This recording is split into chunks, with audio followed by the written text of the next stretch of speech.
In this video I will show you how to create 3D effect on Photoshop. First move the picture. Adjust size accordingly photo.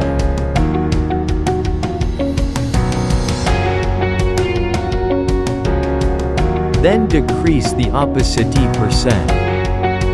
Then fit the photo in TV frame accordingly show. Then hide the photo and select the first layer. Then use the magic wand tool and select the white area, and copy the layer. Unhide the layer. Increase the opacity %.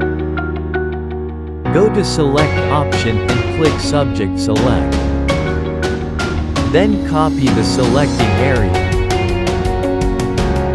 Click the select pixels.